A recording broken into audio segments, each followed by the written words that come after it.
Legendary Passages, Episode 4a, The Nemean Lion.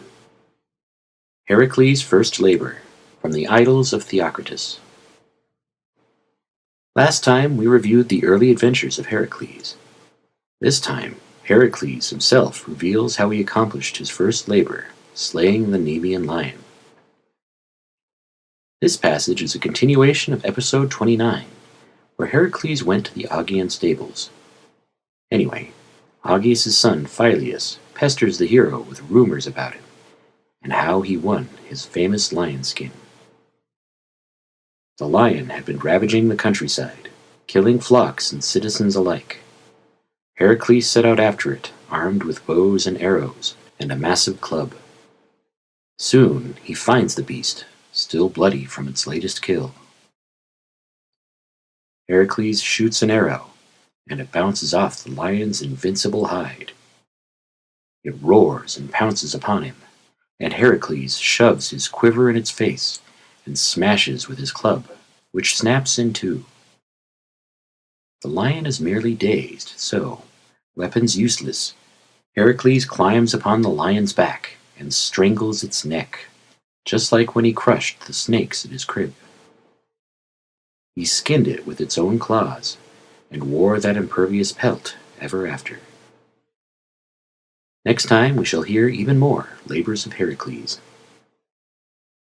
The Nemean Lion, a legendary passage, from the Idylls of Theocritus, translated by C.S. Caverly.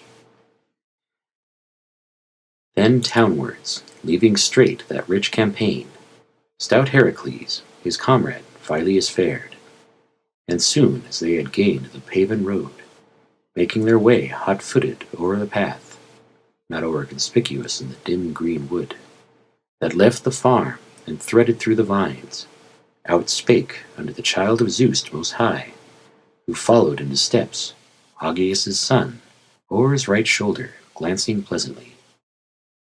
O stranger, as some old familiar tale I seem to cast for thy history in my mind. For there came one to Argos, young and tall, by birth, a Greek from Helice on seas, who told this tale before a multitude, how that an Argive in his presence slew a fearful lion beast, the dread and death of herdsmen, which inhabited a den or cavern by the grove of Nemean Zeus. He may have come from sacred Argos' self, or Tiryns, or Mycenae, what know I? But thus he told his tale, and said the slayer was, if memory serves me, Perseus' son. Methinks no islander had dared that deed save thee. The lion skin which wraps thy ribs argues full well some gallant feat of arms. But tell me, warrior, first, that I may know if my prophetic soul speak truth or not. Art thou the man of whom that stranger Greek spoke in my hearing? Have I guessed aright? How slew you single-handed that fell beast? How came it among rivered Nemea's glens? For none such monster could the eagerest eye find in all Greece. Greece harbors bear and boar and deadly wolf, but not this larger game. 'Twas this that made his listeners marvel then. They deemed he told them travelers' tales, to win by random words applause from standers by. Then Phyleus from the mid-road edged away, that both might walk abreast, and he might catch more at ease what fell from Heracles, who journeying now alongside thus began. On the prior matter, O Augeas' child, thine own unaided wit hath ruled aright. But all that monster's history, how it fell, fain would I tell thee who hast ears to hear, save only whence it came, for none of all the Argive host could read that riddle right. Some god, we dimly guessed, our niggard vows resenting, had upon Pheronis' realm let loose this very scourge of humankind. On peopled Pisa, plunging like a flood, the brute ran riot. Notably it cost its neighbors of Membina woes untold. And here Eurystheus bade me try my first passage of arms, and slay that fearsome thing. So with my buxom bow and quiver lined with arrows I set forth. My left hand held my club, a beetling olive stalwart trunk, and shapely, still environed in its bark. This hand had torn from holiest Halcyon the tree entire, with all its fibrous roots. And finding soon the lion's whereabouts, I grasped my bow, and on the bent horn slipped the string, and laid thereon the shaft of death. And now, all eyes, I watched for that fell thing, in hopes to view him ere he spied me out. But midday came, and nowhere could I see one footprint of the beast or hear its roar. And trust me, none appeared of whom to ask, herdsman or laborer in the furrowed lea, for wan dismay kept each man in his hut.